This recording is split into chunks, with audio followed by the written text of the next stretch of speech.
बिस्मिल्लाह। अच्छा जी, कल हमने किया था यूज़र क्रिएशन देखी थी और डोमेन ज्वाइनिंग देखी थी। आज हम यूज़र्स की प्रॉपर्टीज़ के हवाले से कुछ चीज़ें डिस्कस करते हैं।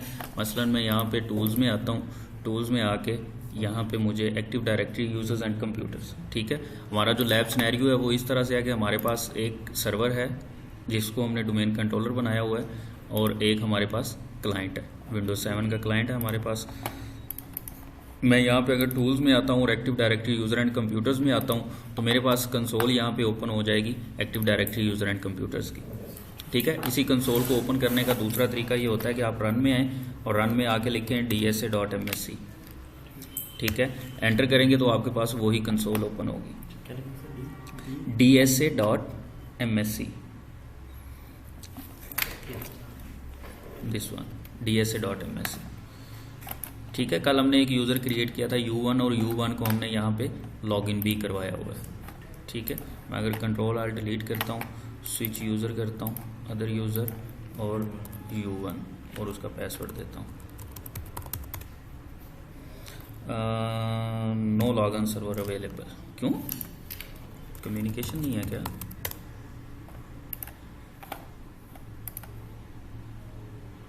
आईपी स्कीम क्या रखी हुई थी हमने?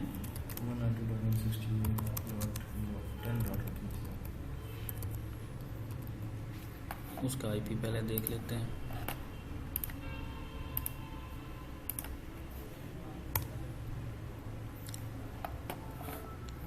हमारे डोमेन कंट्रोलर का आईपी क्या है जी? 10.1।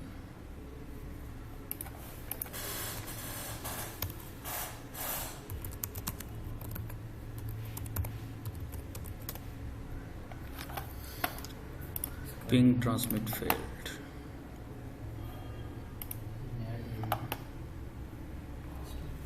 सर मैं ये नेट करता हूँ, मैं इस पर क्लिक करता हूँ, सर वो अडॉप्टर एरर आ जाता है, क्रॉस हो जाता है। वो किसी वीएम के साथ, हाँ वो भी नेट पे, ये नेट पे है, ये होस्ट ये नेट पे, उससे भी नेट पे करते हैं। ओहो, उसका अडाप्टर हमने लास्ट क्लास में डिसेबल किया था यार, क्या करते हैं आप लोग, भूल जाते हैं। याद नहीं, ऑफलाइन डोमेन ज्वाइनिंग करवाने के लिए उसका अडाप्टर डिसेबल किया था। जैसे ये नेट करता हूँ ना सर, जैसे ये इस पर क्रॉस नहीं आ जाता, इस तरह से इसमें क्रॉस बन जाता है। वो अभी ये मेरे के टूल्स इंस्टॉल करेंगे ना तो वो ठीक हो जाएगा। मैं आपको बता दूंगा क्लास के बाद कैसे करना है। अच्छा जी, यहाँ पे हम लॉगिन करते हैं अपने डोमेन के यूज़र से, switch user, other user, U1 और उसका पासवर्ड। ये यूज़र हमने क्रिएट किया हुआ था जिसको हमने लास्ट क्लास में लॉगिन भी करवा के देखा था। अब मैं यहाँ पे एक और यूज़र क्रिएट करता हूँ। मैं कहता हूँ जी new user, U1, sorry U1 तो ऑलरेडी अवेलेबल है हमारे पास। न्यू यूज़र, U2 नेक्स्ट, इस ऑप्शन को मैं चेक करता हूँ, मैं करता हूँ नेक्स्ट और मैं फिनिश करता हूँ। मुझे एरर आया है, ठीक है। ये एरर क्या है? ये कह रहा है Windows can not create the object U2 because unable to update the password, the value provided for the new password doesn't meet the length, complexity और हिस्ट्री। इसका मतलब ये है कि देखिए मैंने यहाँ पे पासवर्ड कोई नहीं दिया, शायद ना देने की वजह से एरर आया हो। चलो मैं कोई पासवर्ड दे देता हूँ, मैं इसका पासवर्ड रख देता हूँ 1 2 3, नेक्स्ट और फिनिश, फिर एरर। बेसिकली आप जब डोमेन प्रमोट करते हैं तो डोमेन के अंदर जब भी आपने कोई यूज़र क्रिएट करना है तो उस यूज़र की क्रिएशन के लिए एक पासवर्ड पॉलिसी होती है कि डोमेन के अंदर आप जब एक यूज़र क्रिएट करेंगे तो वो किसी एक पॉलिसीड पासवर्ड के तहत क्रिएट होगा, यानी कि उस यूज़र का एक पॉलिसी के तहत पासवर्ड रखा जाएगा। उस पॉलिसी में क्या क्या चीज़ें होती हैं? उस पॉलिसी में पासवर्ड हिस्ट्री होती है, पासवर्ड लेंथ होती है और पासवर्ड कम्प्लेक्सिटी होती है। मतलब कि अगर तो मैं यूज़र का पासवर्ड उस पॉलिसी के मुताबिक रखता हूँ तो मैं यूज़र क्रिएट कर सकता हूँ, अगर नहीं रखता तो मुझे डायरेक्टरी यूज़र ही क्रिएट नहीं करने देगी, एक्टिव डायरेक्टरी मुझे यूज़र ही क्रिएट नहीं करने देगी। तो अगर आप चाहते हैं कि आपने यूज़र की इस पॉलिसी को चेंज करना है, आप उस पॉलिसी को और मज़ीद ज़्यादा रिस्ट्रिक्ट करना चाह रहे हैं, मज़ीद स्ट्रॉन्ग करना चाह रहे हैं या उसे कम करना चाह रहे हैं, वीक करना चाह रहे हैं, तो आपको बेसिकली वो पॉलिसी मॉडिफाई करनी पड़ेगी, जो कि डोमेन के अंदर बाय डिफ़ॉल्ट एक पासवर्ड पॉलिसी होती है।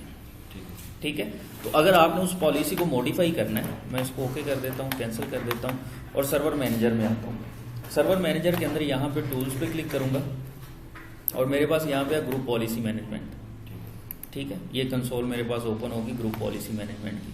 अगर सेम इसी कंसोल को मैं रन के थ्रू खोलना चाहूँ तो रन के थ्रू इसे आप खोल सकते हैं gpmc.msc, gpmc.msc और मैं एंटर करता हूँ MSC। तो मेरे पास ये वाली कंसोल ओपन हो गई है। यही है ना आपका फॉरेस्ट, जो आपने ऐड अ न्यू फॉरेस्ट करके डोमेन कंट्रोलर प्रमोट किया था और आपने syscom.com डोमेन रखी थी।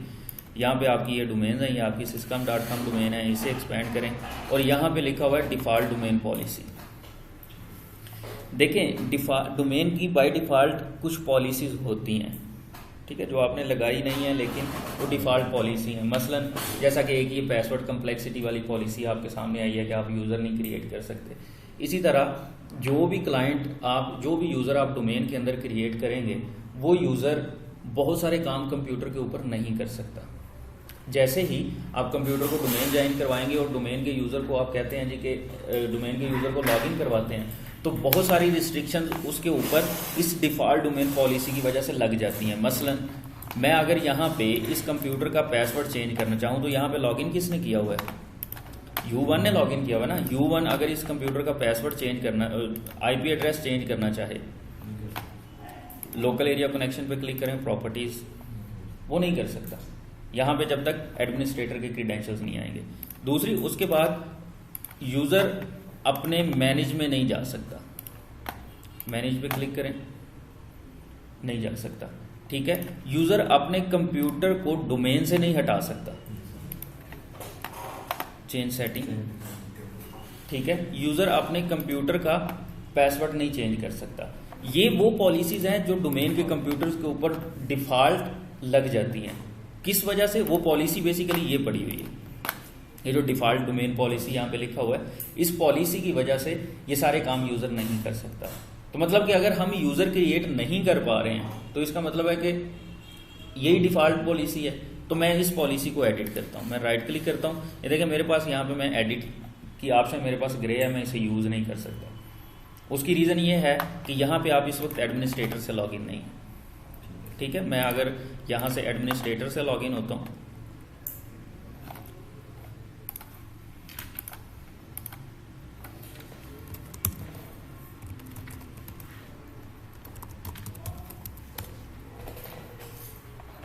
और मैं वापस रन में आगे यहाँ पे लिखता हूँ gpmc.msc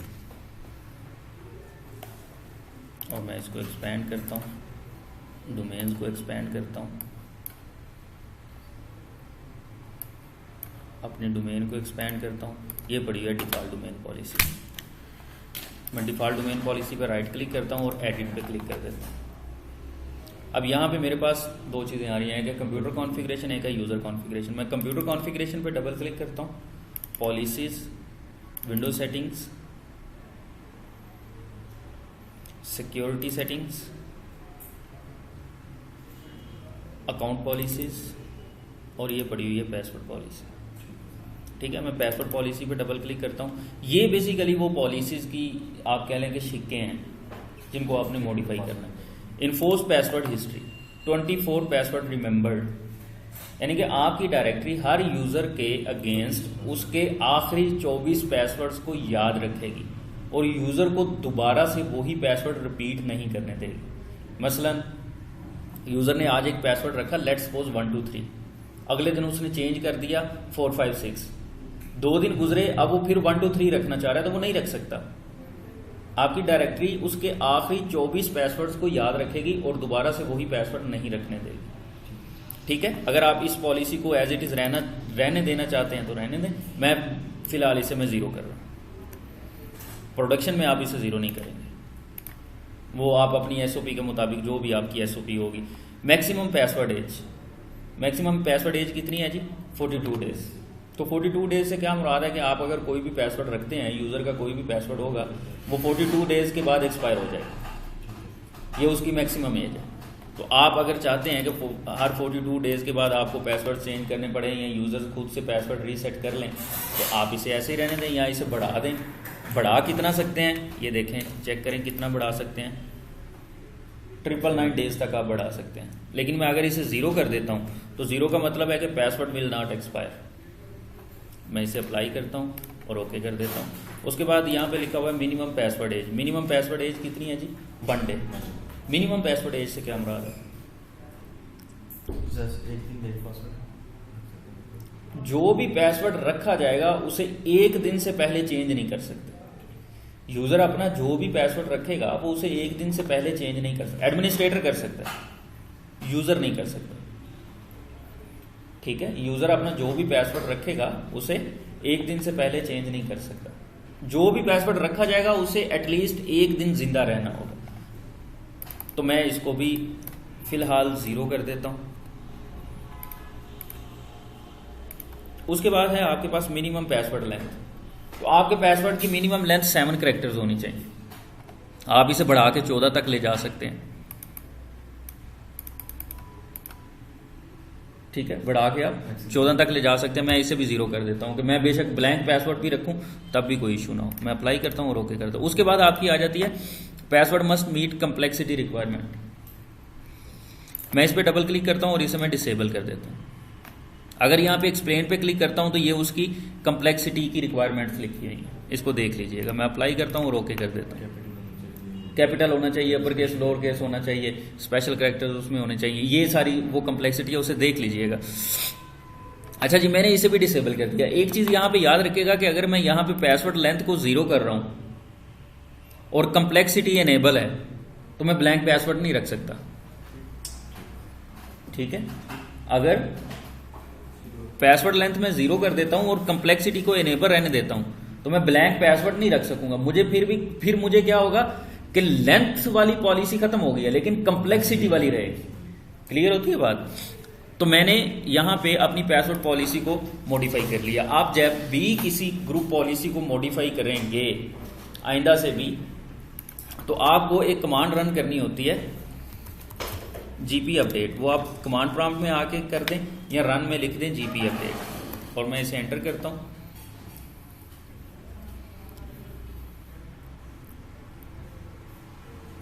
computer policy update has completed successfully, कि जो आपने पॉलिसी मॉडिफाई की है वो सक्सेसफुली कंप्लीट हो गई है। मैं active directory user and computers में आता हूं और आप यूजर क्रिएट करके देखते हैं। मैं ब्लैंक पासवर्ड के साथ एक यूजर क्रिएट करना चाहता हूं। मैं यूजर में आता हूं, right click, new user, YouTube.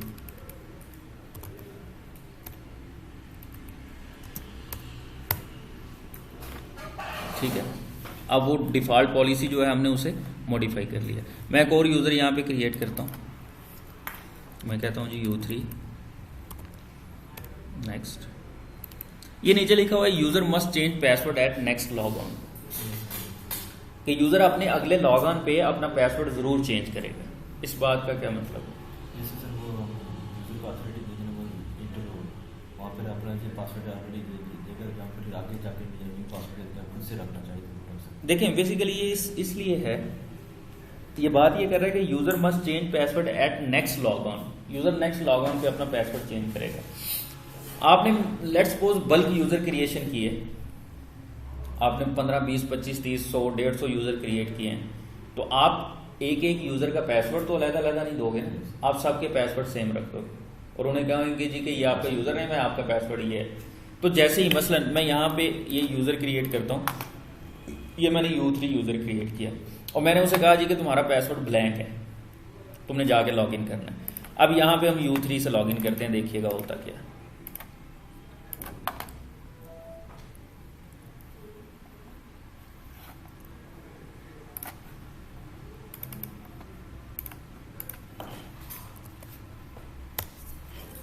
उसके साथ ही ये वार्निंग आई है, the users password must be change before logging on the first time. Okay, अब उससे पूछा जा रहा है कि पासवर्ड तुम्हारा क्या है और न्यू पासवर्ड तुम क्या रखना चाह रहे हो। मैं कहता हूँ जी कि मैंने ब्लैंक ही रखना है। ब्लैंक का मतलब फिर भी चेंज होगा, ठीक है, तो मैंने ब्लैंक ही रखना है। Password has been change, blank को उसने ब्लैंक में चेंज कर दिया। क्लियर होती है बात। उसके बाद मैं वापस आता हूँ, यहाँ पे मैं एक और यूज़र क्रिएट करना चाह रहा हूँ। मैं कहता हूँ जी न्यू यूज़र U4 नेक्स्ट। मेरे पास दूसरे नंबर पे ऑप्शन है user can not change password. अगर यहाँ पे ये लिखा हुआ है कि user can not change password, इस बात का तो मतलब ये है कि यूज़र पासवर्ड चेंज कर सकता है। हाँ, कि यूज़र पासवर्ड चेंज नहीं कर सकता। ये तो तब इम्प्लीमेंट होगा ना कि अगर मैं इसे चेक करूंगा। अगर मैं इसे चेक नहीं करता तो इस बात का मतलब ये है कि यूज़र पासवर्ड चेंज कर सकता है। अब यूज़र पासवर्ड कैसे चेंज कर सकता है, देखिए यहां पर किसने लॉगिन किया हुआ है जी, U3 ने लॉगिन किया हुआ है, ठीक है। अगर U3 यहां पे आगे करता है ना Ctrl+Alt+Delete, तो ये लिखा हुआ है चेंज अ पासवर्ड, तो यूजर अपना पासवर्ड खुद से चेंज कर सकता है। क्लियर होती है बात। तो मैं U4 को क्रिएट करता हूं और इसकी क्रिएशन के दौरान मैं ये कह देता हूं कि user can not change password, और मैं फिनिश कर देता हूं। U4 से लॉगिन करते हैं, फिर देखते हैं कि ये पासवर्ड चेंज कर सकता है कि नहीं। कैंसल लॉग ऑफ,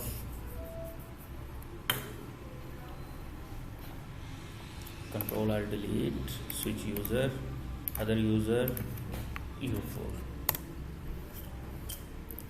अब देखें, इससे नहीं पूछा जाएगा कि फर्स्ट लॉगिन के बाद अपना पासवर्ड चेंज करो, क्योंकि आपने वहां पर उस ऑप्शन को चेक नहीं किया।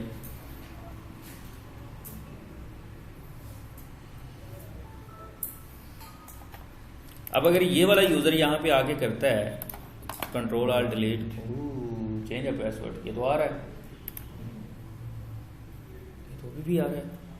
ये लेट्स सपोज अपना पासवर्ड चेंज करना चाह रहा है 123 एंटर, एक्सेस इज डिनाइड। ये अपना पासवर्ड चेंज नहीं कर सकता। क्यों? क्योंकि आपने उसे एक्सेस ही नहीं दी हुई पासवर्ड चेंज करने की। क्लियर होती है बात। अगली ऑप्शन पे चलते हैं।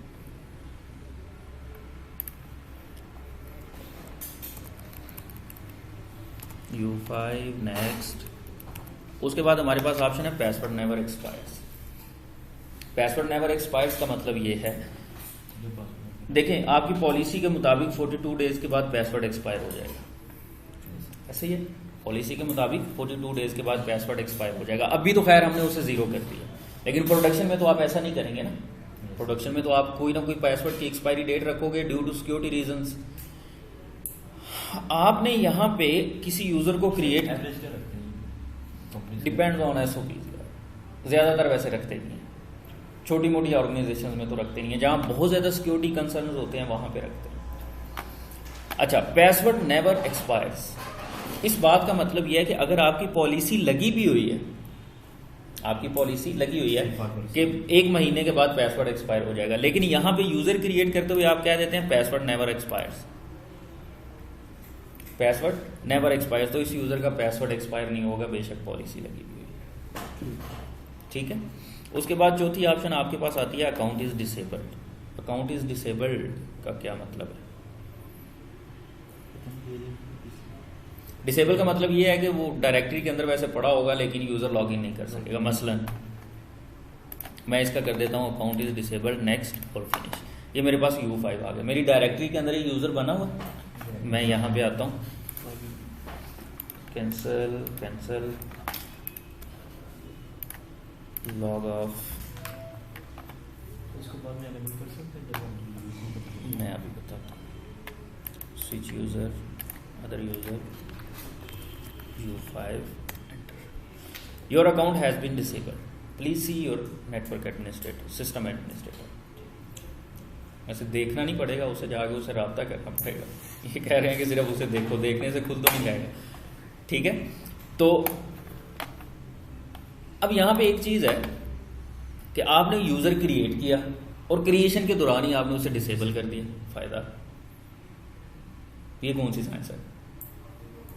चले, एक बात तो ये है ना कि आपके पास ये U4 है, ये ऑलरेडी काम कर रहा है, तो आप उसके अकाउंट को यहां से डिसेबल कर देते हैं। ये लिखा हुआ है डिसेबल अकाउंट, ये मैं डिसेबल अकाउंट पे क्लिक करता हूँ, ये देखें इसके ऊपर भी एक ब्लैक कलर का डाउन एरो बना हुआ है, इसके ऊपर भी ये निशानी होती है डिसेबल की। अब ये तो काम कर रहा था, आपने उसका अकाउंट बंद करना तो आपने कर दिया, लेकिन यूजर को क्रिएट करते हुए डिसेबल करने वाली साइंस नहीं समझ आती। आता है कुछ देर में, क्रिएट करते हुए उसे डिसेबल क्यों करेंगे? देखें असल में ये चीज इसलिए है कि अभी तो हम यूजर क्रिएट कर रहे हैं, हम सिर्फ यूजर क्रिएट कर रहे हैं, हम उसकी प्रॉपर्टीज के अंदर कोई किसी किस्म का एडिशन नहीं कर रहे। उसकी प्रॉपर्टी हम उसे ये नहीं बता रहे कि ये कौन से ग्रुप का मेंबर होगा, हम ये नहीं देख रहे कि वो कौन से ओयू में होगा, हम ये नहीं देख रहे कि उसके लॉग ऑन आवर्स क्या होंगे, हम ये नहीं देख रहे कि वो किस कंप्यूटर पे लॉगिन करेगा। इसलिए हमने कितनी देर में, विद इन सेकेंड्स हम एक यूजर क्रिएट कर लेते हैं। लेकिन प्रोडक्शन के अंदर जाके आप जब यूजर क्रिएट करते हैं तो आपको उसकी प्रॉपर्टीज के साथ भी, उसकी प्रॉपर्टीज के साथ भी खिलवाड़ करना पड़ता है। आपको उसकी प्रॉपर्टीज के अंदर भी मल्टीपल प्रॉपर्टीज ऐड करनी होती है कि कौन से ग्रुप का मेंबर होगा। तो वहां पे यूजर क्रिएट करते हुए आपको कम से कम 1.5 से 2 मिनट लग जाते हैं एक यूजर क्रिएट करते हुए। अब लेट्स सपोज न्यू हायरिंग हो रही है और 20 नए लोग आ रहे हैं, आपको पता चल गया जी, आपको बता दिया गया कि फलान उसका नाम ये है, उसका डेजिग्नेशन ये है, उसके लिए ये परमिशन होंगी।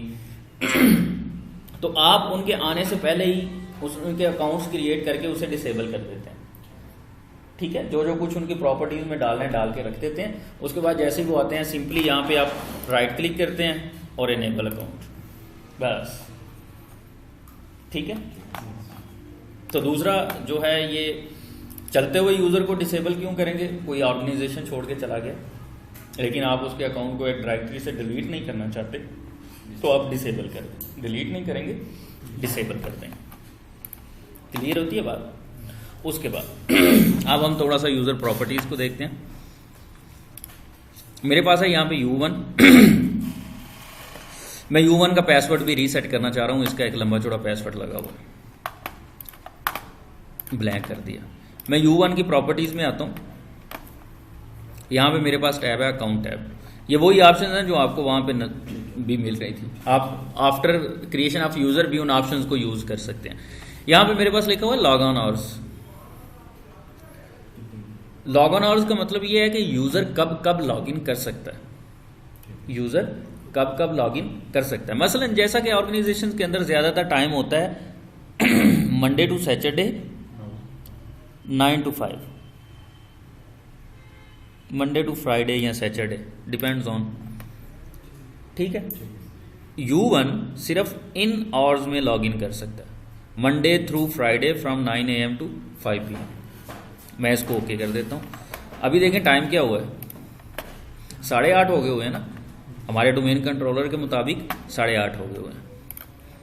अगर यहां से U1 लॉगिन करना चाहे, your account has time restriction that prevent you from logging on this time, please try again later। ठीक है, तो आप यूजर्स के लॉग ऑन आवर्स भी कॉन्फ़िगर कर सकते हैं यूजर प्रॉपर्टीज से। क्लियर होती है बात? इसके साथ ही एक और चीज भी आपको नजर आएगी। मैं U1 की प्रॉपर्टीज में ही आता हूं, अकाउंट के टैब पे क्लिक करता हूं, log on to. Log on to का क्या मतलब है? क्या लिखा हुआ है? All computers. By default domain का यूजर किसी भी कंप्यूटर के ऊपर, डोमेन के किसी भी कंप्यूटर के ऊपर लॉगिन कर सकता है ना, जो कि कुछ सेंस में ये अच्छी चीज हो सकती है लेकिन कुछ सेंस में ये अच्छी नहीं भी है। किस सेंस में अच्छी नहीं है?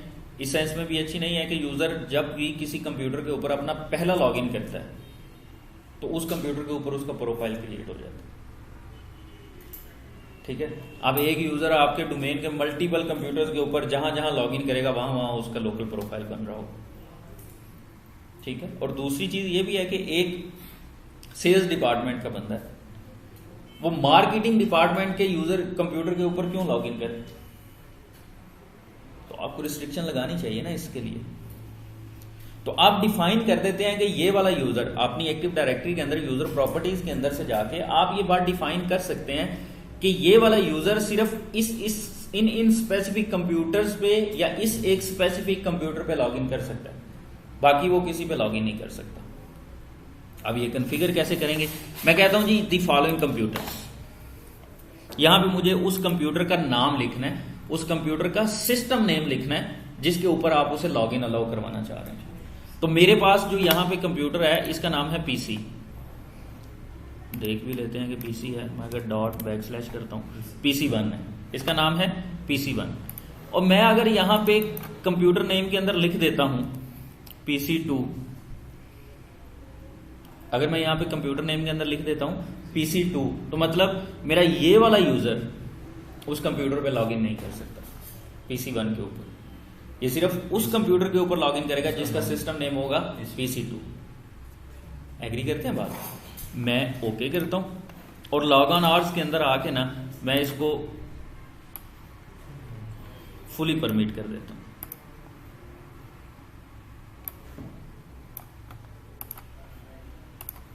अदरवाइज ये हमारी वेरिफिकेशन नहीं हो सकेगी, वो टाइम रिस्ट्रिक्शन होगी ना। अप्लाई करता हूं मैं और ओके कर देता हूं।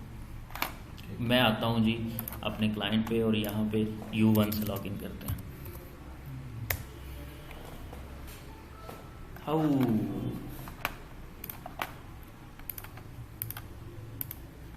अभी हो जाता है अपडेट। पहले एक दफ़ा ज़रा वेरीफाई कर लें वो अप्लाई भी हुआ या नहीं। अकाउंट लॉग ऑन टू, और वो अप्लाई ही नहीं होगा। PC2 add, okay, apply, okay.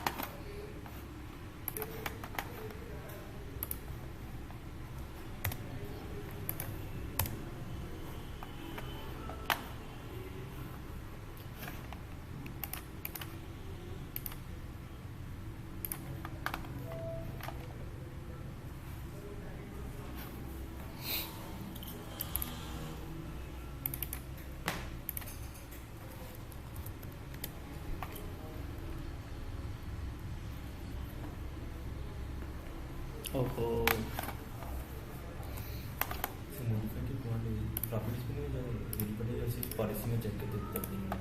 सिर्फ जब पॉलिसीज में चेंज होता है।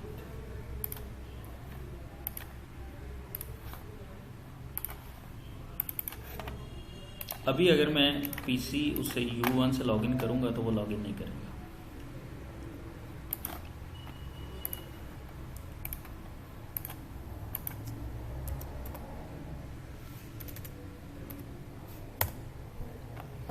Your account is configured to prevent you from using this computer. Please try another computer. ठीक है, पहले देखें लॉग ऑन में और एरर आ रहा था, अभी और एरर आ रहा है। ये आपने क्या किया हुआ है? आपने यूजर को सिर्फ अलाउ किया हुआ है PC2 के ऊपर। U1 सिर्फ और सिर्फ PC2 के ऊपर लॉगिन कर सकता है, उसके अलावा वो किसी और कंप्यूटर पे लॉगिन नहीं कर सकता। ये भी बात क्लियर होती है? अच्छा जी, आगे आ जाए। मैं यहाँ पे U2 के ऊपर राइट क्लिक करता हूँ, इसकी प्रॉपर्टीज़ में आ जाता हूँ। प्रोफाइल नहीं, अभी नहीं प्रोफाइल की तरफ जाना। यहाँ तक मुझे बताएं, यहाँ तक कोई आपका क्वेश्चन? यहाँ तक सारी चीज़ें ओके। उसके बाद अगली चीज़ हमने एक देखनी है कि आप अगर कोई फोल्डर शेयर करना चाह रहे हैं तो आप वो फोल्डर शेयर कैसे करेंगे। कोई फोल्डर आप शेयर करना चाह रहे हैं तो कैसे करेंगे। मैं अगर यहाँ पे अपनी C ड्राइव के अंदर एक फ़ोल्डर क्रिएट करता हूँ और इस फोल्डर का मैं नाम रख देता हूँ जनरल डाटा। इसके अंदर हमने जेनेरिक डाटा रखना है। मैं यहाँ पे अंदर कुछ फाइल्स भी क्रिएट कर देता हूँ। एक फ़ोल्डर आ गया, न्यू टेक्स्ट डॉक्यूमेंट,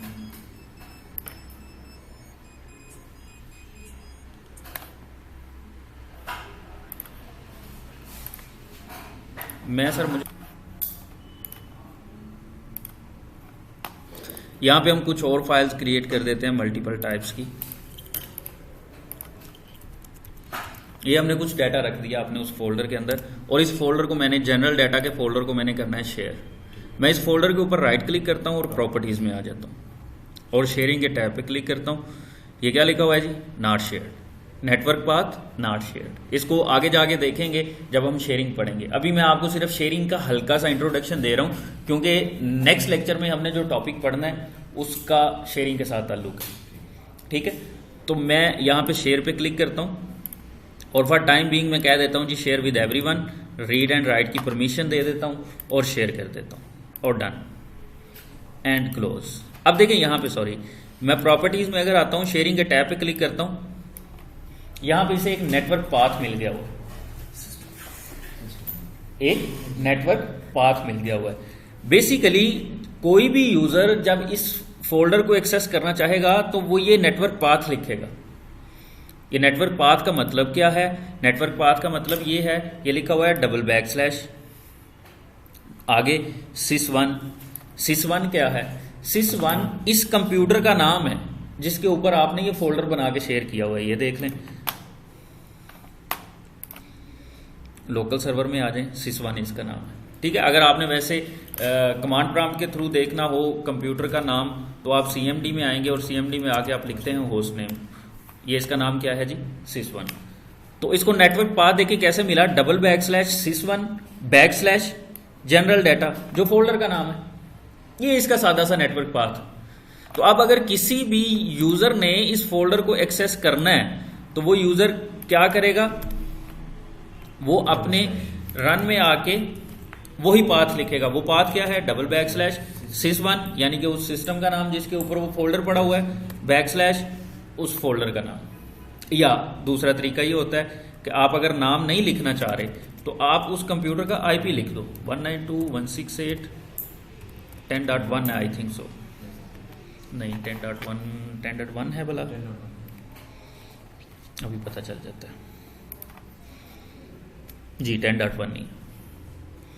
ठीक है, उसका क्या है? 10.1। अगर ये एंटर करता है ये फोल्डर यहाँ पे इसके पास एक्सेस हो गया। तो इस तरह से आप फोल्डर शेयर कर सकते हैं। क्लियर होती है बात? इस तरह से जब हम सर सिस्टम पे स्पेस स्पेसिफिक यूजर के लिए बात करते हैं, वो सारा कुछ करेंगे। अभी कोटा इम्प्लीमेंटेशन की बात कर रहे हैं आप, उसको देखेंगे आगे जाके। दोबारा देखें फोल्डर शेयर कैसे होता है। मैं यहाँ पे राइट क्लिक करता हूँ, प्रॉपर्टीज में आता हूँ, शेयरिंग के टैब पे क्लिक करता हूँ और शेयर। ठीक है, यहाँ पे शेयर पे क्लिक करता हूँ। किसके साथ शेयर करना है? एवरीवन के साथ शेयर करना है या फाइंड पीपल? अगर किसी स्पेसिफिक यूजर के साथ करना है, मसलन मैं U1 के साथ करना चाह रहा हूँ, चेक नेम, ओके, परमिशंस क्या देनी है, रीड राइट रीड, जो भी परमिशन देनी है और शेयर। ठीक है, इस तरह से आप एक फोल्डर को शेयर कर सकते हैं। अब हमारे पास शेयर मल्टीपल टाइप्स के होते हैं। यहाँ पे सिक्योरिटी वाला नहीं करेंगे, सारा कुछ करेंगे। अभी हम शेयरिंग एंड सिक्योरिटी की तरफ आ नहीं रहे हैं। मैं बेसिकली आपको नॉर्मल सिस्टम से हम शेयर करते रहते हैं, वहाँ पे सिक्योरिटी का इतना इशू होता है ना, वो अभी वो प्रॉपरली वो पूरा लेक्चर होगा शेयर लेवल परमिशन और सिक्योरिटी लेवल परमिशन पे। अभी जो आपको शेयरिंग बता रहा हूँ, फोल्डर शेयरिंग, वो इसलिए बता रहा हूँ कि नेक्स्ट लेक्चर में हमने पढ़ना है प्रोफाइलिंग। तो प्रोफाइलिंग में चूँकि शेयर फोल्डर का जो है मामला होता है, इसलिए मैंने आपको बताया। ठीक है, नेक्स्ट लेक्चर में हमने इंशाल्लाह प्रोफाइल्स पढ़ने हैं कि यूज़र के प्रोफाइल्स क्या होते हैं, कैसे बनते हैं और कब कब क्रिएट होते हैं, और प्रोफाइल लोकल प्रोफाइल क्या होता है, रोमिंग प्रोफाइल क्या होता है, रोमिंग प्रोफाइल को कन्फिगर कैसे करते हैं, और इस तरह की मल्टीपल चीज़ें होंगी। ठीक है, होम फोल्डर को देखेंगे नेक्स्ट लेक्चर में। तो अभी तक यूज़र क्रिएशन, पासवर्ड पॉलिसी और यूज़र की प्रॉपर्टीज़ के हवाले से कहीं पे कोई कन्फ्यूजन किसी किस्म की कोई कन्फ्यूजन नहीं है। इंशाल्लाह नेक्स्ट लेक्चर में मुलाकात करते हैं, और कोई किसी किस्म का क्वेश्चन हो तो मेरा नंबर आपके पास होगा, मुझसे आप रब्ता